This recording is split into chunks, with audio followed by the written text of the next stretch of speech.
All right, welcome back to Radio Wasteland, the best in paranormal talk radio. I'm your host, Chauncey Hallworth. This is my co-host, Kara Kittrick.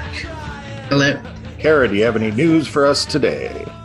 Yes, I do. So a North Carolina man spotted a Bigfoot recently while taking out his trash. The man, not the Bigfoot. He looked toward a nearby wooded area and observed a 6-foot-tall shaggy creature with, quote, the biggest feet he ever saw. He was later interviewed by the local cryptozoology and paranormal museum on video. It's worth a watch. He appears visibly uncomfortable with what he saw, perhaps even terrified. The sighting took place in Littleton. In more cryptid news, video evidence of Mothman surfaced last week in Phoenix, Arizona.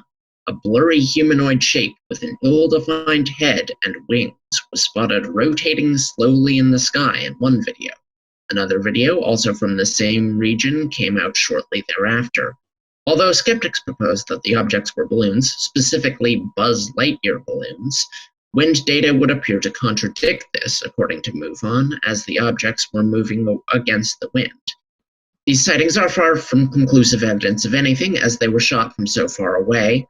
Moreover, the thing, whatever it was, didn't appear to be moving its limbs or wings. It was just floating. Although this is consistent with many winged humanoid sightings. These were investigated by MUFON and are still considered inconclusive. And finally, an analysis of the makeup of coronavirus published in the scientific journal Nature Medicine indicates that the novel coronavirus was very unlikely to have been created in a laboratory. Apparently, COVID-19's transmissibility is the result of a particular structure that conventional genomics would have predicted to make it less efficient at spreading, not more. Therefore, it's unlikely that human researchers would have tried to engineer this particular strain in this way. COVID-19 is 96% identical to a coronavirus found in bats in nature, apart from a mutation of its surface proteins. The original cause of this mutation is, of course, unknown, but could have occurred in nature. The analysis also concluded, strangely enough, that the virus did not originate in a fish market in Wuhan, as many believe, but likely developed much earlier than that. And finally, a grim milestone passed last week, as the U.S. now has more confirmed coronavirus cases than any other country on Earth, and also we have almost lost more people to the virus than to 9/11. Right-wing pundits, including Tom Fitton, president of Judicial Watch, Bill Mitchell of Your Voice America, and of course QAnon, have sprung into action in response to this milestone, accusing Anthony Fauci of being a deep state operative hell-bent on taking down the president. Your country thanks you, right-wing pundits. Back to you, Chauncey. All right. It's good to see a Bigfoot sighting back in there. We've been so dominated with coronavirus and aliens and stuff like that. It's good to see. Yeah, it's pretty hard to find non-coronavirus news these days, unfortunately. Right. I wonder if Bigfoot is susceptible to coronavirus. Are we close enough genetically to make that happen, or? Well, a lot of people, the guests we've had on have proposed that Bigfoot is some sort of alien-human hybrid, so... That was our most recent, yeah. I think they would propose that, Bigfoot might have inherited extraterrestrial, resistance to disease. Being highly advanced creatures.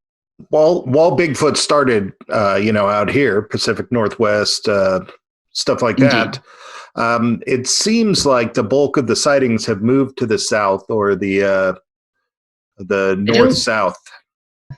Yeah, I think, you could get that impression, but I think it's not necessarily there are more sightings here, but that news outlets in the South are much more likely to report on Bigfoot than up here.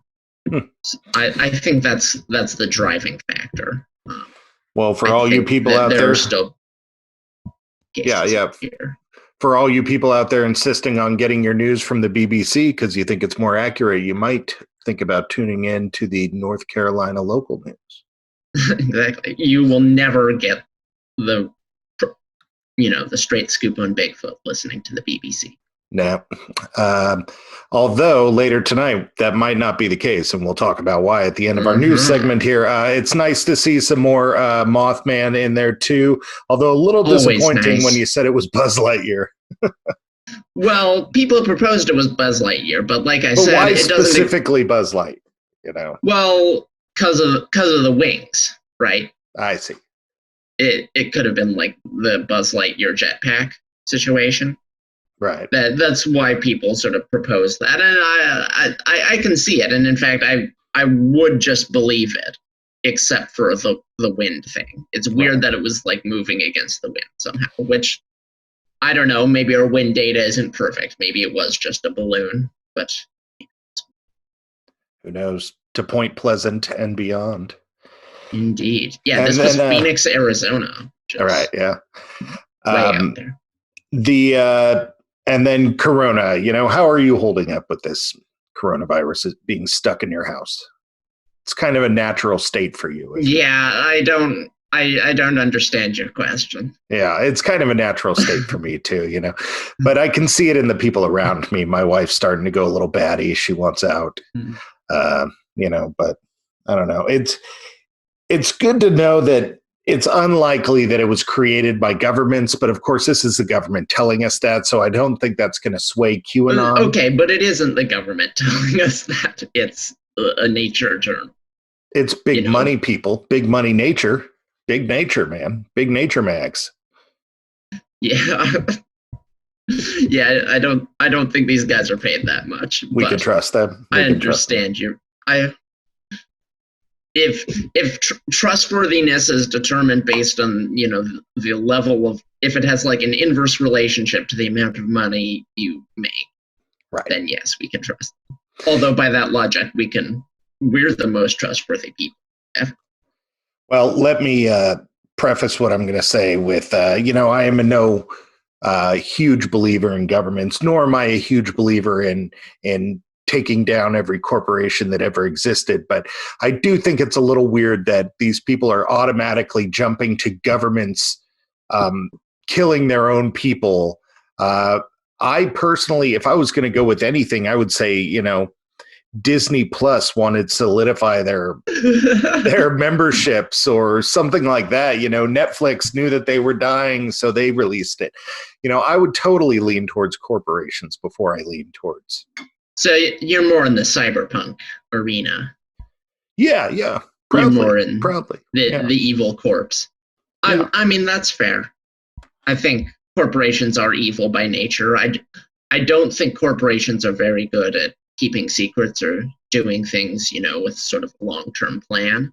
Right. So that's the only reason I don't believe that. I don't think that's really how they do things, nor do they need to. I mean, they just, but I think they're really good at manipulating crackpots. So. Oh, true. Yeah. We wish we were as good at manipulating crackpots. Working on it.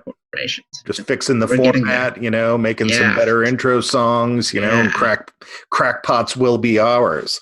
And in Crackpot Fodder tonight, we have, we referenced it a little bit earlier, we have Andy McGrath talking about the beasts of Britain. This is going to be all about cryptids from the world's 6th largest island. So that's a little bit of a weird place for cryptids to be, a little landlocked little thing, but now they got the channel. So maybe there's a French Bigfoot coming through. We don't think you're a crackpot, Andy. You're crackpot bait. It's a crucial distinction. Yeah, that's what I meant with crackpot fodder. No, I'm just clearing it up. This is our offering to the crackpots. But no, I actually, I really enjoy Andy and some really interesting. You don't hear about British Bigfoot. Yeah, deeper takes on stuff we already knew was going on. So I like it when we get to dive deep. You're listening to Radio Wasteland. Come on back.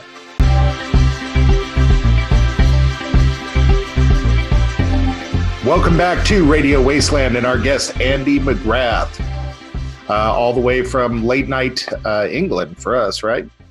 Mm-hmm. Yeah. And tonight we're going to be talking to Andy about beasts of Britain. This topic, I think Kara a new one for us. It's a new one, and I think Kara will very much agree that this one is tapping into two of my loves.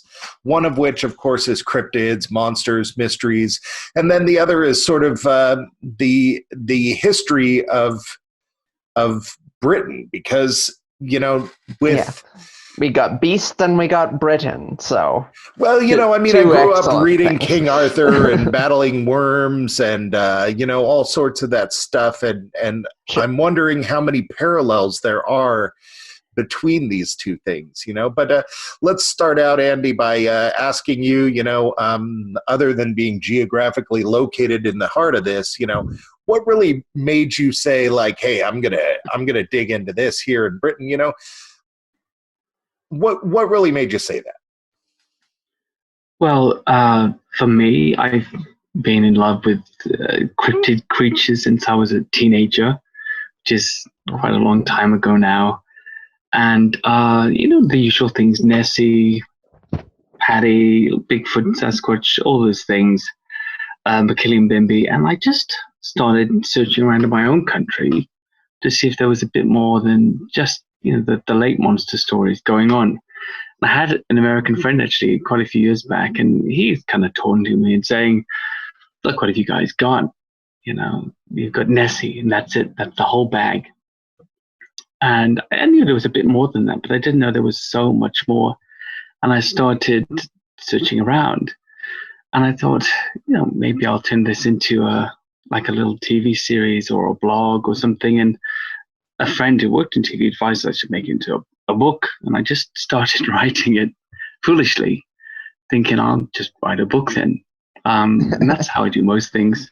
Just sort of jump in and get involved and hope that I can come out the other side with the product that I've been boasting about creating all the way through. Mm-hmm. And it did come out, and I've learned a few things since then. But Britain, if you come from a place like the United States, it seems like a small country, but it's only small comparatively. It's Sure. not. It's big if you're on foot, right? Yeah, absolutely. And yeah, exactly. So it is like the sixth largest island in the world, isn't it? It is, yeah. And there's so many different geographical regions of the country, and so many traditional races with their own history and culture as well. Have these legends, these myths and legends of the different types of, some would say, mythical, folkloric, paranormal creatures that resemble, a lot of the time, animals. And I grew up in Wales, come from an Irish-English family, but I grew up in Wales, and that's one side of the Celtic point of view. Racially speaking, I've got the other side of the Celtic point of view, the Irish. And I live in England now, and there's so much difference within this island, and so much history as well that it tells you something about the people, but also something about how different cultures describe animals for which they have no zoological point of reference. Mm-hmm. And I think that's very interesting. A lot of folklore is like that sometimes, especially in its drawings. When you see the Welsh dragon, for instance, on our flag in Wales, it has those bat-like wings, which we know pterosaurs didn't have, and this big jaw with something that looks like a pointy nose, which could be a big forelegs. Okay, that's a bit anatomically incorrect, but it has a diamond-shaped tail, a sail tail.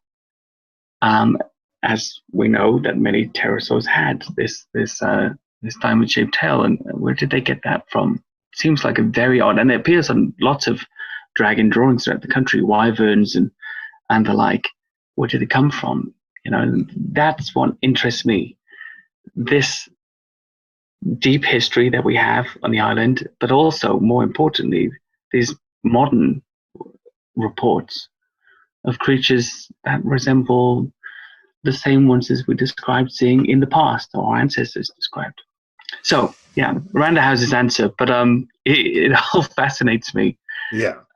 Yeah. So, when I think of cryptids, you were right in saying that when I think of England, I think of, Loch Ness, and, I think of a few others around the world, the Yeti and stuff like that. But when I think of, that's what I'm getting at. When I think of most cryptids, I think of them coming from the United States now, or at least North America.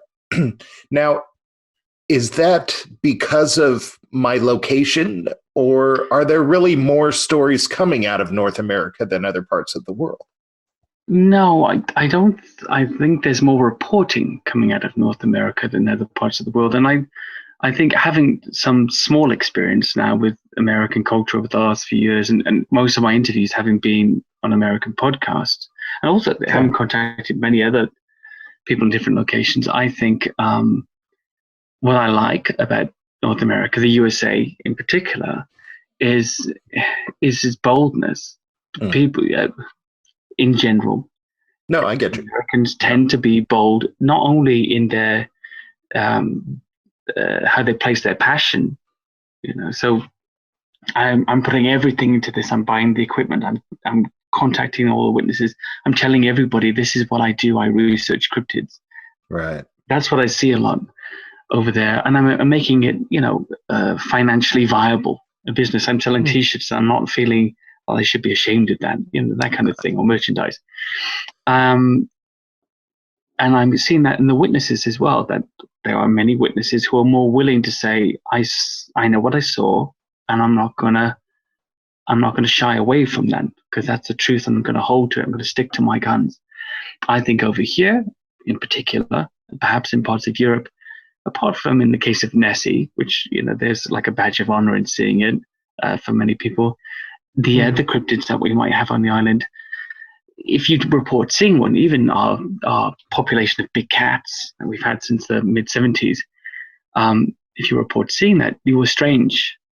The locals, your friends, your colleagues might think you're a little bit out there, especially in light of some of the American scene. Now, they might associate you with a fringe element, or that part of the fringe that stands out to people who don't know about the genre most. Right. Right. So they might associate with that. And that, a lot of witnesses that I've had over here said, I'll tell you what I saw, but I won't let you interview me on camera, or I won't let you interview me on a podcast, even with my name hidden.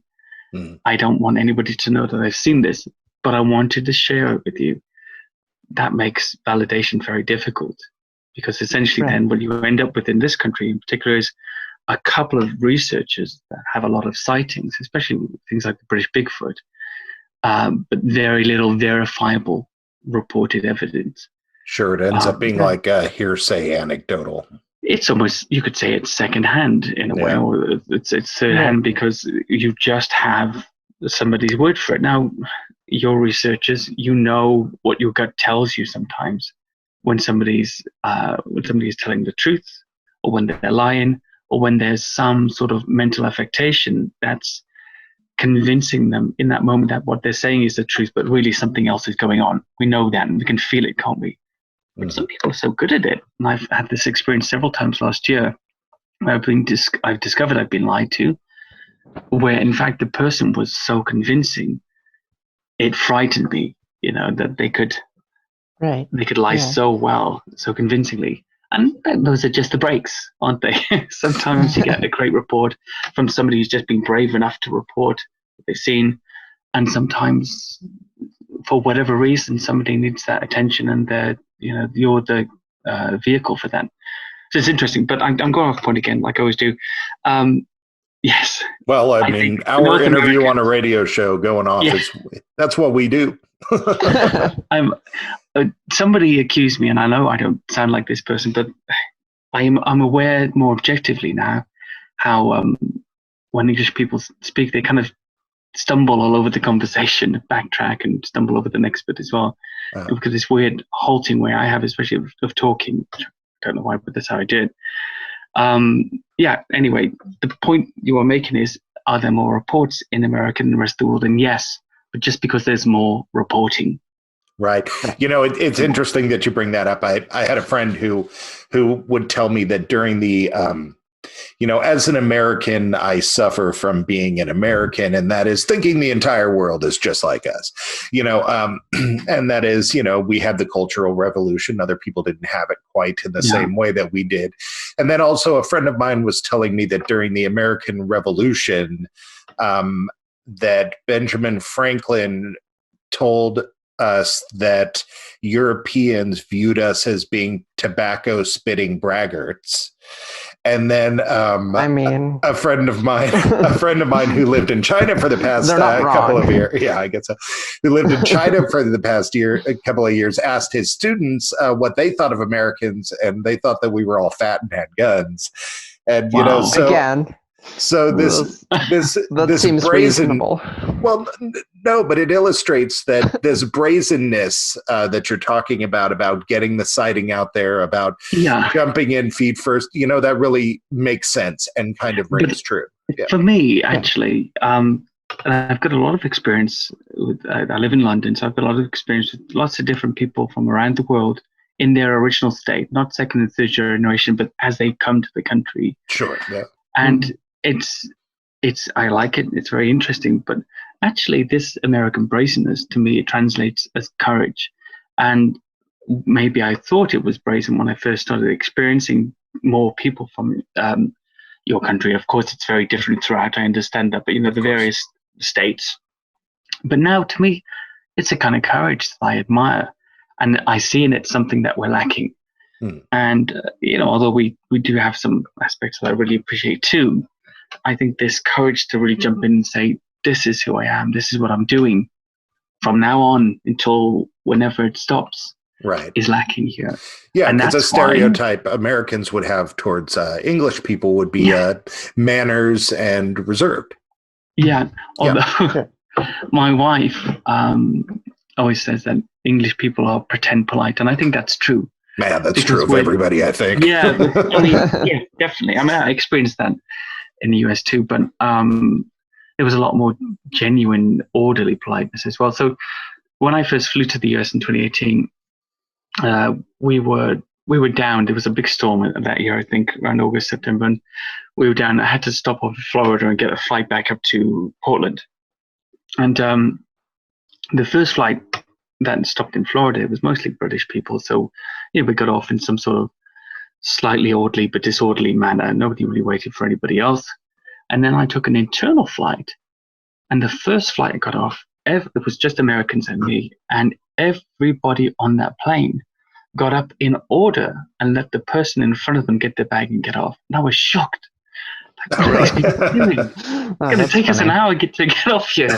And, but that was also really impressive. And I thought, wow. I flew recently, and it is impressive. I was a little surprised. Yeah. That, especially after a long, like I've flown to England, and especially after a flight like that, to see people not try to kill each other to get a breath of fresh air really gives me a little hope for humanity. Yeah. But you guys, you guys were the Americans on my internal flights, and I took 10 internal flights while I was there. Almost everywhere but Philly, they were really, really, really polite. I know Boston as well, but those were the two places where I felt most at home. So I got off at Philly airport. I had to change. I went and saw these Philadelphia girls, I think, at the coffee shop, and I asked them for the coffee, and they said, "What you say?" And I said, "Can I have a cappuccino or something, please?" And somebody said, "He talks funny," and gave me the cappuccino. And they were rude to everybody in the line, but it was the first place that actually made me feel at home. That's funny. I've lived in London, so I was like, oh, thank goodness I can relax for a second now, because these girls are just really rude, so I don't have to care. Everybody in Philly just does. Funny. That is just hilarious, and I guess shows you how different we can all be. So in the book, you kind of break up cryptids into categories like beasts of the water, the woods, the air. I really like that sort of breakup, so maybe let's run with that. Beasts of the water, of course we know Loch Ness, and but there are others. When I think of England, of course, I think of a lot of ocean water, but are we talking oceans, lakes, the whole 9 yards? Lakes and lochs, coast as well. I mean, there's lots of coastal sightings. They're not as frequent as sightings in Loch Ness, but there's a reason for that.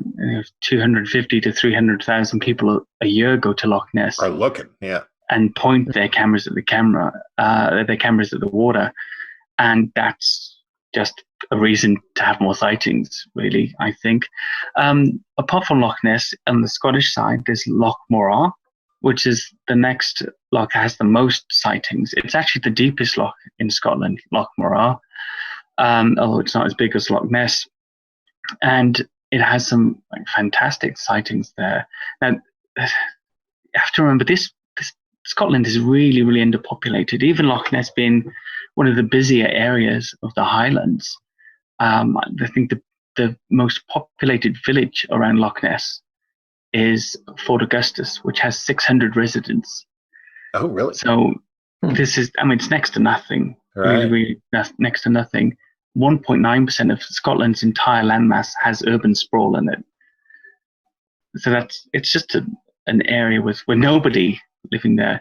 So Loch Morar, I'll just tell you about that first. It's 1,017 feet deep. It's unlike Loch Ness, it's not tainted with peaty stained brown water, so it's very clear. You can see quite far into the loch. The River Morar it stretches, I think it's 8 miles down to the sea.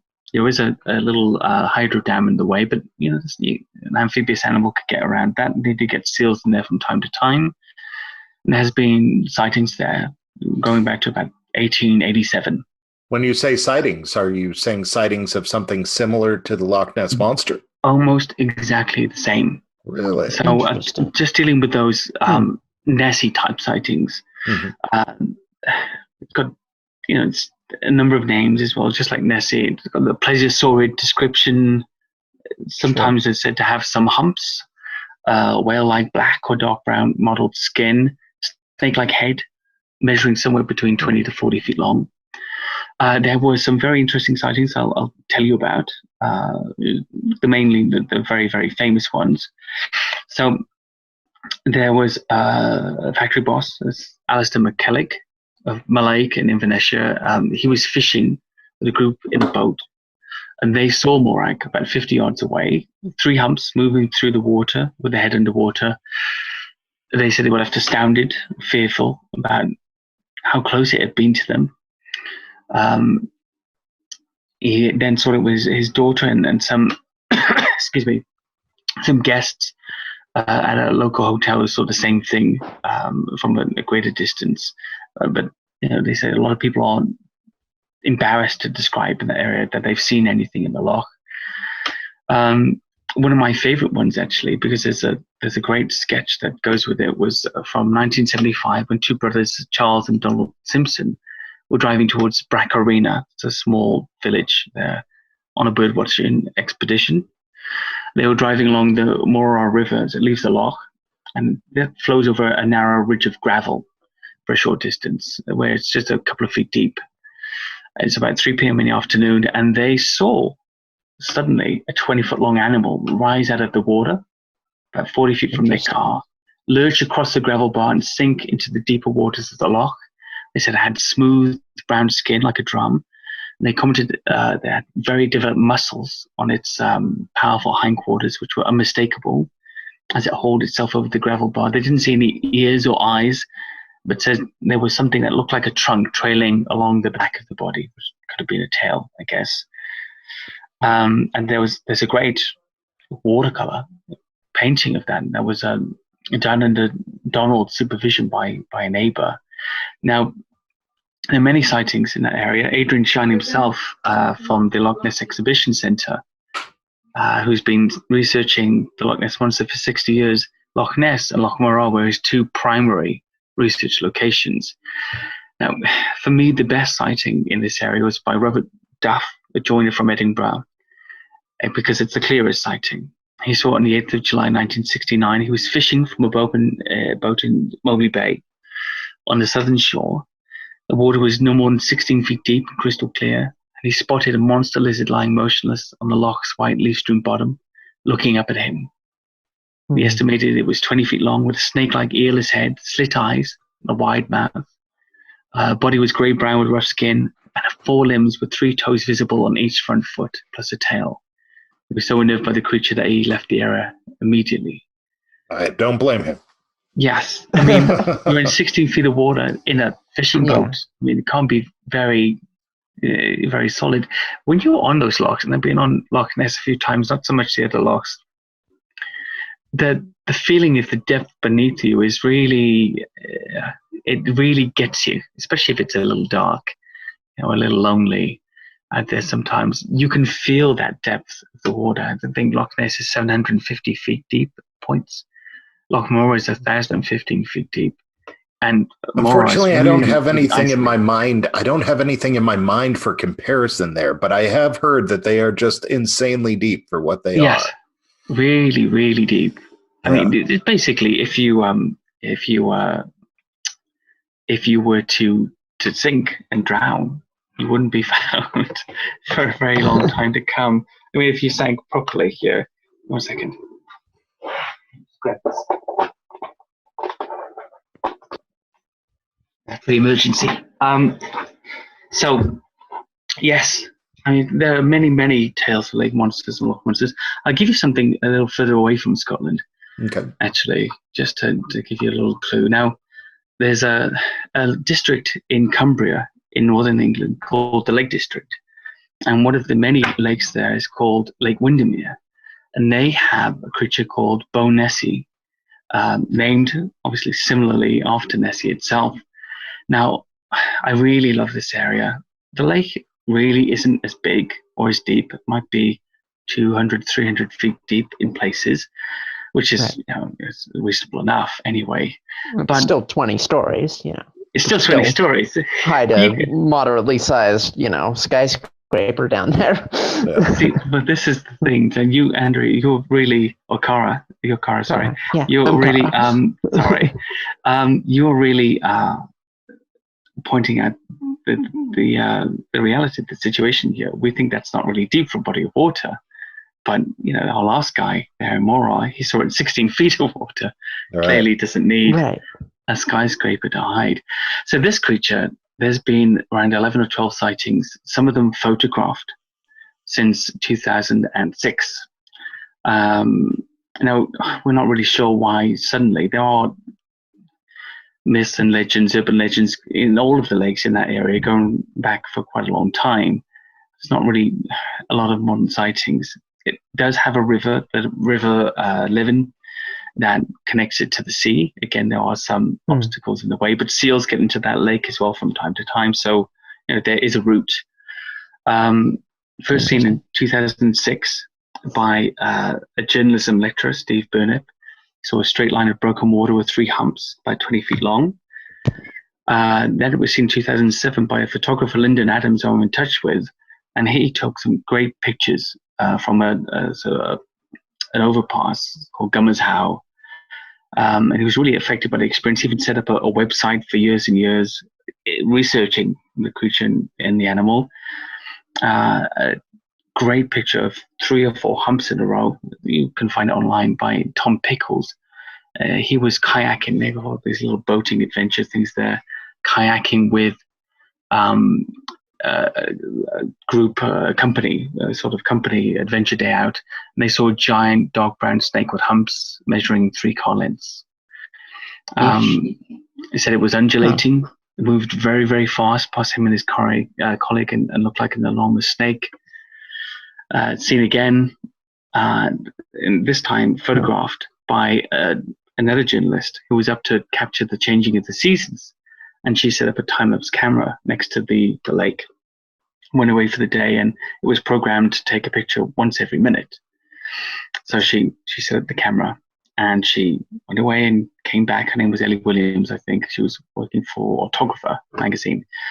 She looked at all of the different pictures and the changing of the seasons every minute throughout the day, and suddenly she sees this strange neck and head with a big arched hump sticking out of the water in the distance. She zooms in. It looks like a lake monster there on the camera.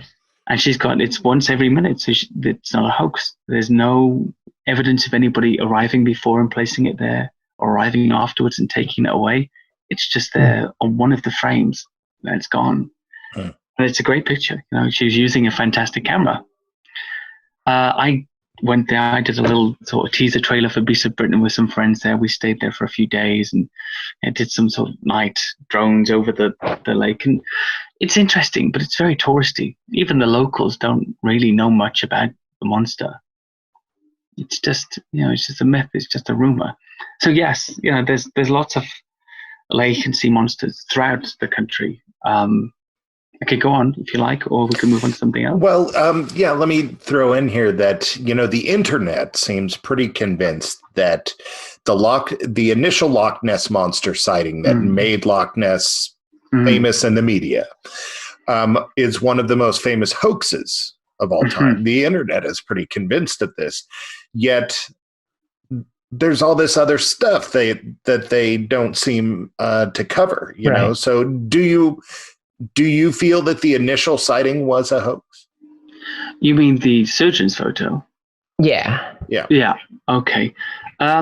It's strange, really. There seems to be a lot more holes in the story of the confession than the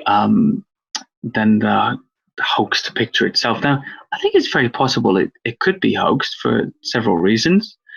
A lot of people are convinced it's an act of revenge by big game hunter Marmaduke Wetherell against the Daily Mail for exposing his footprint hoax.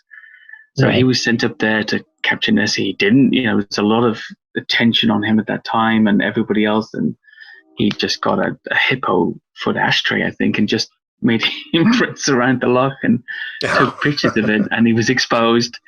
And I think it was his nephew, I think, is alleged to have been the one who was involved in making the submarine in Nessie with the head of an Apatosaurus on it. Now, there's something odd about those pictures, though. There's more than one. First, the picture that we know is a crop picture. So the original is actually taken from distance. And it still seems to be, they estimate between 1 and 4 feet out of the water. There's a dispute about that. Lots of experiments to say where it could have taken place and to measure the distance. Anyway, but there's pictures of the head in a different position, other pictures, and it's the same reel. It's the same from the same photo reel, and they've never really got much attention. So they could have created 2 different models and photographed them, but only used the first picture. That's more than possible. But there's the other thing as well about the Harley Street surgeon saying that he took that picture. Now, I ran a clinic on Harley Street here in London actually for 8 years, and a lot of big consultants and people whose reputations would suffer a lot from that kind of exposure. It seems to me, and I'm not trying to read too much into it, but it seems to me, knowing people in that position, that even today, to come back claiming you had a picture of a lake monster would be detrimental to your career prospects. People are trying to say that he was trying to hide the fact he had a mistress in Loch Ness, that he was there with her. But it seems a very elaborate hoax. How about I was somewhere else at a different conference? Just why make up this big monster story and then get your name in all of the papers in which your whereabouts are going to be examined very, very closely? That to me is a stretch. It's not logical, especially not for somebody like a surgeon who should have a logical mind. Obviously, people do stupid things. I know that. And I just don't buy it. Right. Again, I don't know if it's a fake or not, but I don't buy the hoax story. I see. And then, we're not too far off from taking a break here, but I'll ask you this question, sticking on the beasts of the water until we take our break. I heard of some sighting I read some article, and the guy was saying that they had a sighting at Loch Ness of what was something more like a crab or slug thing crossing a road. Is this the gravel one that you referred to, or no? This is the Spicer sighting, I think, from the 50s. I'm pulling into my memory. I don't have it in front of me. I think he and his wife were driving on a hazy summer afternoon, and when suddenly they saw a large creature, rounded, slug-like almost. It looked like it was carrying something in its mouth, or had a tail that was curled into its side, with something possibly in the mouth, crossing the road very quickly. There's been so much controversy about that. I often look at the the way people describe things. When you have no point of reference for what you're seeing in your mind, you reach into your mental library to pull out the closest thing. That's why, gorillas were the hairy man of the forest and all these different things, or demons or troll creatures, all the different names and creatures that man didn't know about in his more superstitious past, religious and superstitious past. So you draw what you know best. It all kind of had like the head of a fox with the tail of an ass, and then you've got this composite creature that comes together that really looks nothing like what they saw. It's all very Lovecraftian, like H.P. Lovecraft. Lovecraftian. Yeah. Remember Quetzalcoatl when the Spanish came and they thought the ships were floating mountains, didn't they? Yeah. Because the Indians, because they didn't recognize what it was. Their mind just said mountain, floating mountain. Huh. Yeah, that's my take on that. Especially he said slug, but maybe it was just a big slimy creature. Let's move on to beasts of the woods. Definitely, something that we all think about when we think of England. Of course, the inventor of high fantasy in the world, Tolkien, came from there, we think of a lot of that stuff when we think of England, So what are beasts of the woods? Where would you start with this? I would start with the British Bigfoot, a highly contested and very, very inflammatory area of cryptozoology at the moment. I mean, it's I'm both intrigued by it and very invested in it, in the research about it. I was with a lot of the main people who were involved in the research, like Neil Young and Deborah Hatwell and all those other guys. It's, how can I put it? There's over 500 sightings reported. Really? They're on. Deborah Hatwell has a great map. She's the founder of British Bigfoot Research. Her and Adam Bird. They've got a great map. She was a witness back in the 80s in a place called Salford near Manchester. And when I first heard about it, I was like, what? Like Bigfoot? How? This doesn't make sense. How could that get here? Well, of course, we used to have bears and wolves and all kinds of things. So how did they get here, right? Mm-hmm. And we were once connected to Europe through the Doggerland land bridge, which is an established fact now. The sunken area between here and our European cousins. Now, it's very interesting. The sightings are compelling. One of the things that really stood out to me about them, and I'll give you some of them in a few moments, was that the witnesses normally didn't say Bigfoot, because that's not really a big phenomenon here. So they would say it was a man monkey, or like a giant orangutan on two legs, or it was almost like a caveman, but it was covered in hair. And that, to me, they passed the Bigfoot on the brain test, and they were just looking for somebody to talk to. And people like Deborah and Neil, in the early days of this, they were very instrumental in that, in reaching other witnesses and telling them, no, you're not a crazy person. You saw something as well. So I really respect that. So Deborah was really great. She shared a lot of the sightings with me. I got to meet a lot of witnesses and find some new witnesses too. So I'll just give you two of the sightings that are very compelling. And the first one is in an area near me called Box Hill. I've been there quite frequently. Now, I live just outside of London on the edge of Surrey, which is a county. Very green, lots of areas, AONBs, they call them, areas of natural beauty. Sure. Beautiful wildlife areas, not a big population. And in 2012, in Surrey, in the area called Box Hill, there's this nice big hill, and it crosses a river that has these beautiful little stepping stones on it, and then it ascends up a hill which has these. It's heavily wooded and it has steps, big earthen steps that are hemmed in with wood. And the inclination is about 90 degrees. It's about 700 or 800 feet high, and people run up it. Crazy people. Right. Not me. I take a walk up it when I go there. But if I can, I try to get a car to the top and walk down. Anyway, so this was near the stepping stones, near the bottom of the stairs in 2012. Late evening, summer, so it was still light. And the witness was running up the steps leading to Box Hill on the North Downs in Surrey. Now, during the training session, she'd heard what she believed to be wood knocking. She didn't know what it was. She could just hear knocks on wood. And she'd finished the training. She sat down to have an energy drink on the steps. And just to describe to you the way they move these steps, they're heavily wooden, and they kind of curve around down the hill. So there's lots of blind corners. And 25 minutes later, she's still sitting there, and she hears footsteps coming down the hill, and thinking it was a dog walker or something like that, she just moved out of the way and expected somebody to pass her. Nobody did. Had an unsettled feeling, and then she could hear breathing, felt that she was being watched, and she turned around and looked over her right shoulder, stood 10 meters back behind her and up the steps to her right side. What she thought was a sort of ape, brown in color, patches of gray all over it, a very human face with a flat nose and a very wide jaw, kind of out of proportion to the size of the head. The head was domed at the top, which stood out to me. Stood on two legs, but appeared to slump forward slightly. Very thick built, of solid muscle.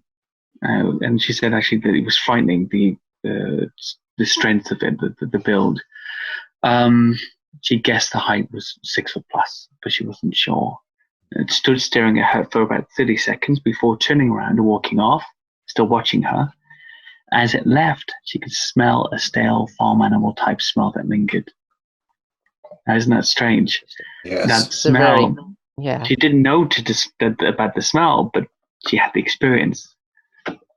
That's a very classic Bigfoot sighting, just down to the details. That's very much like the type of Bigfoot sightings you get in the States and the Pacific Northwest. So that's interesting. Domed head, everything. Yeah. Yeah, and the smell. But again, does she say, "I saw a Bigfoot"? No, I thought it was some sort of ape. She doesn't even know the word. Those sightings, they really stand out to me. We have a lot of sightings just like that. The word Bigfoot does not come into it at any point. Because again, it's not a big thing here. Well, we're, in the story, we're seeing a lot of parallels to Bigfoot. But in these sighting stories, are there a lot of, is there anything that stands out as being uniquely different? Because let's say, there's a lot of people who think a lot of different things about what Bigfoot is, from anything from an animal to an interdimensional traveler. We just had a guest on talking about that. But is there anything that uniquely stands out as being separate of? Obviously, the British Bigfoot is, much more reserved, prefers tea to coffee. But right. But apart from that, takes milk with his tea. Exactly. Right. Yeah. So is it pretty much verbatim? It's always so similar. I mean, the descriptions vary in the way that we talked about earlier, based upon the person's own mental comparative library of animals they can pick things out of. Generally speaking, they tend to be described as either upright chimpanzees, orangutans, cavemen, or large apes on 2 feet. It's kind of strange the way that occurs time and time again. The face, actually, in many cases, is described as being almost caveman-like. A lot of them say that. But with this very wide, jutting jaw, and of course the hairiness is another aspect that seems to stick out. Now, there was a sighting actually that differs from that slightly. Now, one of the things that also I was going to say is it tends to be smaller than the American Sasquatch. The top height I've received from anybody is 8 feet, and even that I think was overblown because of shock. I think sometimes something that might seem 8 feet to your mind is maybe around, top of 6 or early 7 feet tall. So most of our sightings seem to be between about 5 and 8 feet at the top. No bigger. No bigger at all. Now, I'll just give you another one just to throw it out there. There's a great great sighting that was actually made by a primate keeper of 37 years. And he worked at the very famous zoo here. I won't name the zoo, but he worked there for a long time. He was actually nearly beaten to death by a chimp, actually, in his time there, and was retired early because of it. And he and his brother, they used to love going to Scotland and wild camping, because it's not illegal to wild camp. They can just camp wherever you want, and they would take small arms and air guns and things and shoot rabbits and sort of live off the land a little bit for a week or so. So again, in 2012, he and his brother, they were up in a rural part of Scotland in a place called Abernethy Forest in Strathspey in the Scottish Highlands. Not really too far as the crow flies from Loch Ness, and the part of the old Caledonian forest that used to go across the whole part of that country. They got up early to hunt, first light, and they made their way to the rabbit field, as they were calling it, to hunt and get some breakfast. As they got close to the tree line, they headed out off towards a huge blackberry bush they'd noticed the night before, and he was being careful, but he kept his brother behind him because he had a very heavy footfall. And after a few steps, he can't hear his brother anymore. And he turns around and sees this astonished, shocked look on his face. His mouth is open, his eyes are, staring past him off to the blackberry bush. And he looks over, and what he sees there is a dark figure crouching down with his back to him, about 50 feet away. He said, crouched down. It seemed to be about 5'2". It looked like it was eating berries on a bush, and its shoulders were moving in that kind of way. It raises its head a little, obviously hears them, turns slightly towards them, and then tilts to one side as if listening. Then stands up and turns and looks at them. Now, he said it must have been 7 to 8 feet tall, covered in jet black hair all over its body, except for the upper chest and face. Skin was very dark, except for its bottom lip, which looked pink. Had a wide nose and large eyes, but its features reminded him of an older bonobo chimpanzee, but with a much flatter face, especially around the mouth, so less of a muzzle. He was going bald on top. Interesting detail. But to his eyes, he wasn't looking at some sort of man ape. He was looking at an ape, just one he'd never seen before.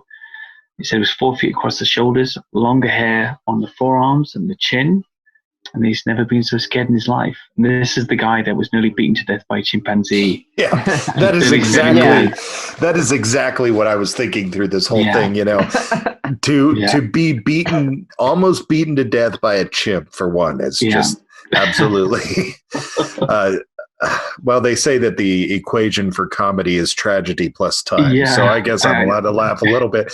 But, for this guy to have this experience after that, that is just hilariously tragic. Yeah. Like he took a beating from the kid, essentially, and now the dad's going to get you. Right. Right. Yeah, that's hilarious. That's totally funny. But he was he became, I think he's kind of dropped off the radar a little bit now, but he became a researcher after that. And went on to meet other witnesses and take other great sightings because of his bold step to say, this is what I'm doing, which I think is very admirable. But I'm not sure what happened to him, but I think maybe the pressure from the zoological community was there to say, look, what are you talking about this Bigfoot thing for? You need to step back and be a professional again. And he's retired. Give him a break. Peer pressure. He had, as far as I remember, he had little contracts with certain channels as a consultant, herpetologist, primatologist, and, Right. I'm not sure. I'm just assuming that was the case.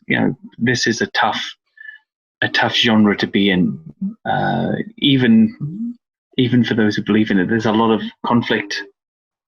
And I often wonder if there's any slapback to my day job of anybody researching me online and finding out that this is how I spend my waking hours outside of working. But, but hopefully there's something to be an American, like you said, that they all have their own little weird hobbies and Hope so. They'd like mine too. I don't know. Don't disappoint me. Called you all bold now. I'll be that way.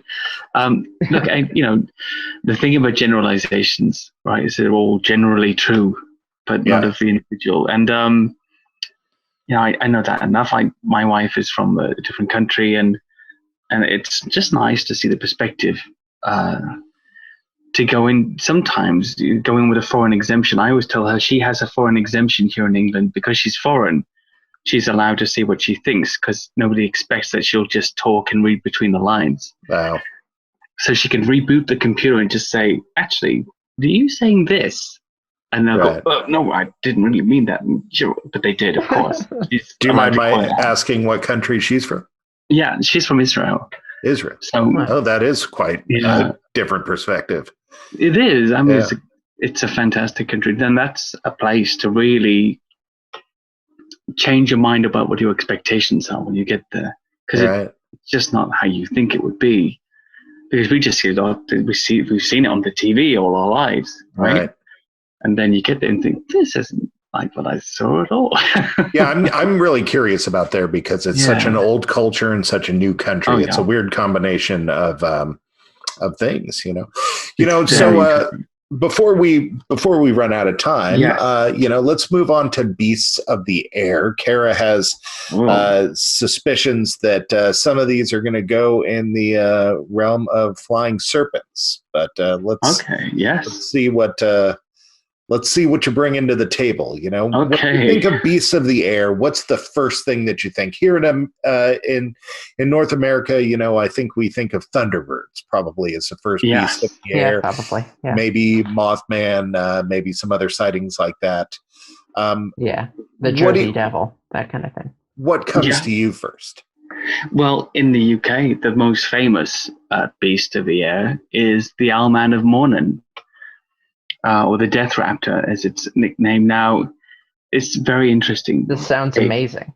I've seen a lot of comparisons between this and Mothman. So continue. You know what? I think there are a lot of similarities between the presentation, at least some of the witness sketches. Now, the Owlman of Mornin was first reported in the 1970s. It comes from a place called Mornin, and it was first sighted in Mornin Old Church in Cornwall. Cornwall's in the far southwest of England. Cornwall's actually an old Celtic country that has its own language, which is almost extinct now. But it's a very old, very rural place full of lots of myths and folklore and history and things like that. And that seems to my mind, have an effect on the locals as well. But this was first seen by two children who were aged 9 and 12. They claimed to have seen a birdman hovering above the Tower of Mornin Old Church in Cornwall. The young girls were understood to have run away and reported it to the police.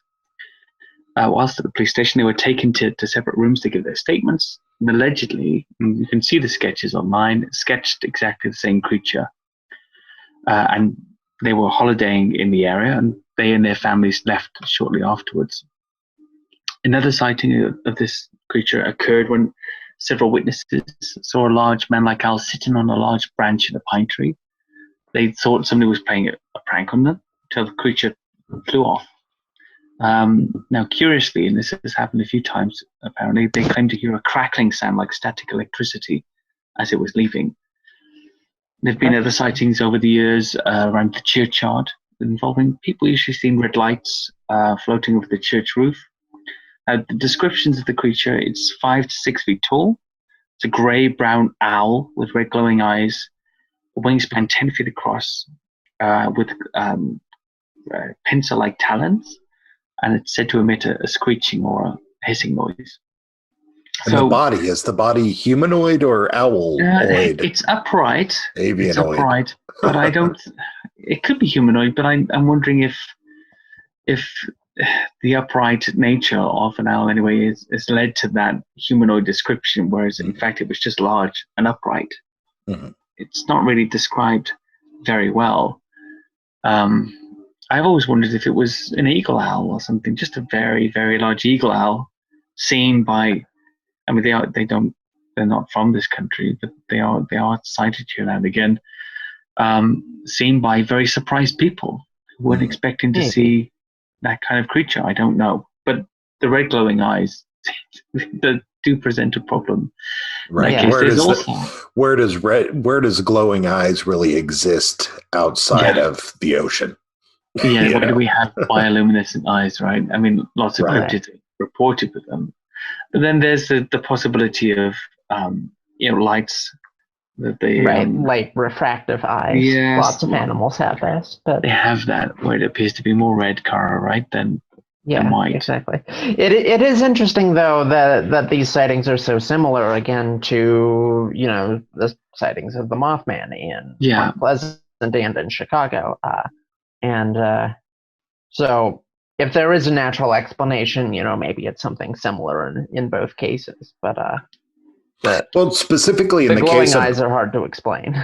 Specifically in the case of Mothman, there seems to be so much paranormal to it that takes it half the time out of the realm of being a cryptid and into the realm of paranormal. In the case of the Owl Man, is there any associated paranormal activity, or is it mainly just cryptid style sightings? No, I think the cryptid style sightings. The most paranormal aspect of the Owl Man, of course, is the collector of that sighting, and who was Tony Doc Shields. You may remember him as the Wizard of the West, the guy who thought he could conjure Nessie, and even trying to pass off a picture of Nessie head and neck, which is comically nicknamed the Muppet Nessie, from the late 60s. I have not heard of this, but I can tell you that is what I'm looking into tonight. You should look up Tony Doc Shields. He was essentially a conjurer, a con man, who traveled around the country with his family, a performing family, doing a very weird show. And he's actually, very involved in many cryptozoological organizations here still, and even, I won't say who by, but even vaunted by the head of one of these big associations as a father-like figure, and his greatest influence. So it just goes to show sometimes where the authors of these things, these sightings become tradition and history, but I'm very interested in finding out where they came from sometimes, and how it's morphed into fact over time, without looking at the source. It couldn't very well be true. He was well known at that time for collecting lake monster stories, and he didn't so in Ireland very much, and other things. He was also allegedly somehow involved in the Morgar picture, which is one of the sea monsters spotted around Cornwall. So who knows? There's a lot tied up in that. There is another very interesting, different flying cryptid that was spotted in Kent in 1963 by 4 teenage friends walking home from a party in the county of Kent. Now, Kent is like a very flat, marshy, boggy area. There's forests and things, but it's in the southeast of England, not far from here, where I am, that is, and just very flat and marshy and sparsely populated. So some friends were walking back from a party in the county of Kent, and they saw a mysterious flickering light descend into a nearby field in Sandling Park. Made its way into some trees at the edge of the park, and the 4 teens then noticed a rustling in the brush and were shocked when a figure emerged and waddled towards them. They described it as looking like a bipedal headless bat, completely black and around 5 feet tall, with big webbed feet and wings on its back. One of the witnesses was convinced that it didn't have a head. That is freaky, and there's something about the boggy and swampiness of it that makes it all the more tantalizing to the imagination. It's a spooky place to be at night, Kent. I've been out on the marshes and different places there at night, and it's on little expeditions, and it's just unpleasant. You just feel exposed all the time. Again, very similar. Mothman was often described as not having a visible head, just having the eyes on the torso. Many of the winged humanoid sightings in Chicago in the last few years have been described as being bat-like rather than bird-like. So again, that's very interesting. And that's a thing where it's like it's a little harder because if it's a bat-like, there are no bats of that size. Whereas there are some, very large birds. Right. So yeah, I have seen a flying fox though at the zoo, man, and that thing is freaky huge. Okay, I don't know if you have flying foxes in Kent. Well, we don't have them here either, but exactly. But I do know that even a flying fox that could appear to be 5 feet tall couldn't waddle towards you on its feet, upright. Yeah, that's they can't true. do that. So it excludes that now. It doesn't fit. So. Yeah, I mean, these are sightings. They're classic.